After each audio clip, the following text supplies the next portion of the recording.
super secret special technique is specifically so that you do not break, snap, or lose this cable in the drain line. Because what often happens, if you have a clog that's really major, that's really tough, whether it's tree roots or something else, and you just have a regular cable, they can get caught and bind up in there. When that happens, this drum is still turning this cable and it's spinning it, but it's not spinning on the other side because it's caught up. And so that puts a lot of tension in this cable. And when that happens, this thing can snap.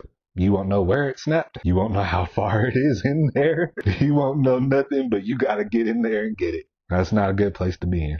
So this is what it sounds like when you hit something and it won't turn. You see how it's kind of kicking?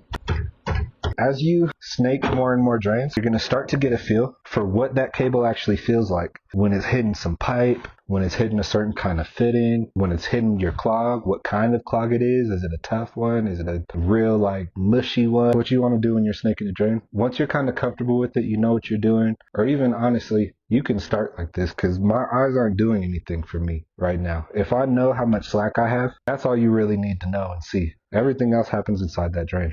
And the only information we get comes through this cable right here. So what you have to do, you have to close your eyes, focus on nothing else but what you're feeling from this cable. What are you feeling from your hands, from your fingers? As you push that pedal, you really, really want to make sure that you're imagining what is this cable going through and what am I feeling? What you do when you get a really, really tough clog is you're going to be able to feel the second that cable touches the clog. And what you want to do is stop right there. You're going to freeze. You're going to pull it back just an inch or so. And then you're going to push that pedal and feed it just a little bit and literally just sit on it.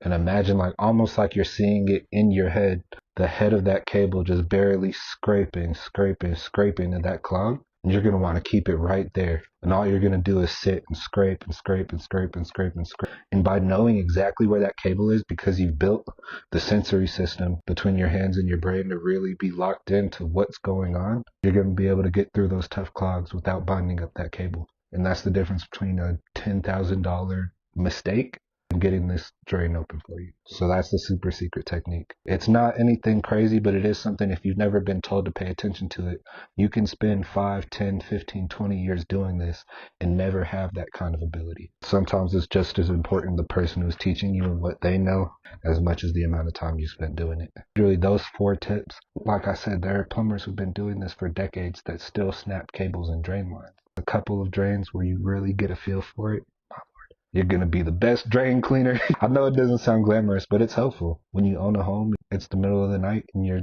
kitchen sink is just gushing water and you don't know what to do. It's worth it.